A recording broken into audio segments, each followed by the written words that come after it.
নমস্কার, কেমন আছেন সবাই? প্রান্তিকের সঙ্গে আপনাদের সবাইকে স্বাগত। আজ একটা মাল্টিমিটার অর্ডার দিয়েছি, এটা হচ্ছে তার প্যাকিং। তো প্যাকিংটা কেটে ফেলছি। এটা হচ্ছে মেকো কোম্পানির মাল্টিমিটার।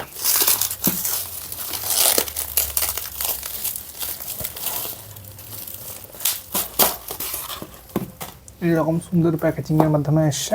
এখানে কোনো প্যাকিং সিল নেই, জাস্ট নর্মাল।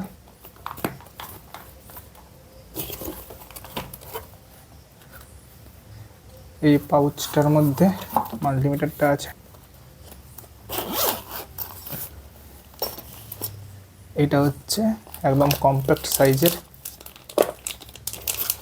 অ্যাম্পিমিটার, ক্ল্যাম্প মিটার আর কি। আর প্রপসগুলো খুব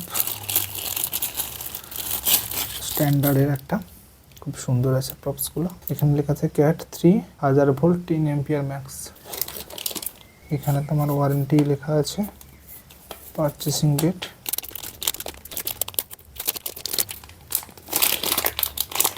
ক্ল্যাম্প মিটারটা বের করলাম, একদম ছোট্ট কম্প্যাক্ট সাইজ। প্রথম অন করছি। এটা হচ্ছে এনসিভি, নন কন্ট্যাক্ট ভোল্টেজ। তারপরে হচ্ছে 600 অ্যাম্পিয়ার এসি কারেন্টের জন্য। এটা হচ্ছে 2 অথবা 20 অ্যাম্পিয়ারের জন্য। তারপর হচ্ছে ভোল্টেজ, এসি ভোল্টেজ। আর এটা হচ্ছে ডিসি ভোল্টেজ। এটা ওহম, আর এটা হচ্ছে রেজিস্ট্যান্স, আর এটা হচ্ছে ডায়োড মোড। সর্বপ্রথম প্রপসগুলো লাগিয়ে এর ভোল্টেজ, একটা ব্যাটারির ভোল্টেজ পরিমাপ করে দেখবো।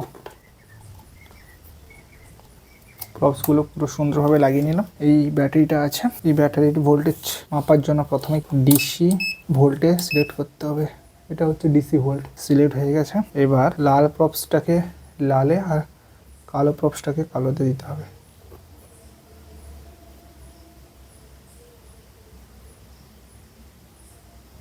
নয় 9.12 ভোল্ট দেখাচ্ছে। এটা যেহেতু প্রপস ঠিক আছে, তাই পজিটিভের ভ্যালু দেখাচ্ছে। যে উল্টে দিলাম, তাহলে এই একই ভ্যালু দেখাবে, কিন্তু এদিকে একটা মাইনাস সাইন থাকবে।